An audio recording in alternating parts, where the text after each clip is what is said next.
Hello, today I'll be showing you my LMS as well as 3 formative assessments. Start with my LMS. This is my JT Learn page for my Blended World Affairs class. Here's my contact information. My offsite days would be Monday and Thursday of each week, as those are the days we are least likely to meet during the school due to holidays or sick days, and so I just decided to make those my offsite days. Many of my quizzes will be in Socrative.com, and so I give them the link for Socrative as well as my room number.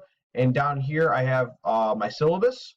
I'll be relying very much on my calendar throughout the World Affairs blended class, and therefore each day, whenever we do something, I'll insert what we did that day so students can follow along as we go through the class. For Module 1, here's my Module 1.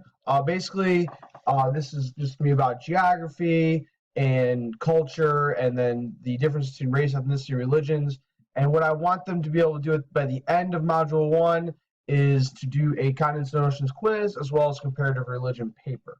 And then down here are some resources for that. And then for Module 2, students will be looking at mostly colonization as well as reading the book They Poured Fire on Us from the Sky. There are also a few other conflicts we look at based on what is happening in the news. For example, ISIS is usually or has been a very prominent subject these last few years, so that they would probably be also talked about.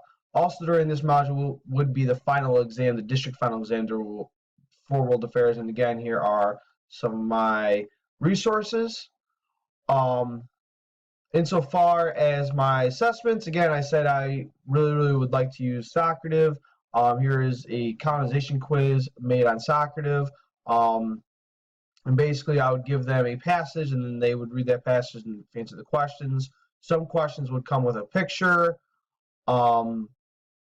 Basically, again, we're looking at both their ability to analyze textual and non-textual evidence. So that's what all these questions, they have some sort of either textual or non-textual evidence. They analyze and they answer the questions. To start off the colonization unit, I usually talk about Columbus. And for Columbus, what we usually do is we read an excerpt from a textbook, and then I have them respond on to Padlet just questions about that textbook and just talking about historical bias and what that means for learning. And then finally, as I mentioned, they have a final exam, and I do have a Kahoot. I've made a Kahoot that will review the final exam. Again, just kind of going over condensed notions, going over how to analyze visuals, and these are all things that the students would use. This is just a something the students would use to be ready for the final exam.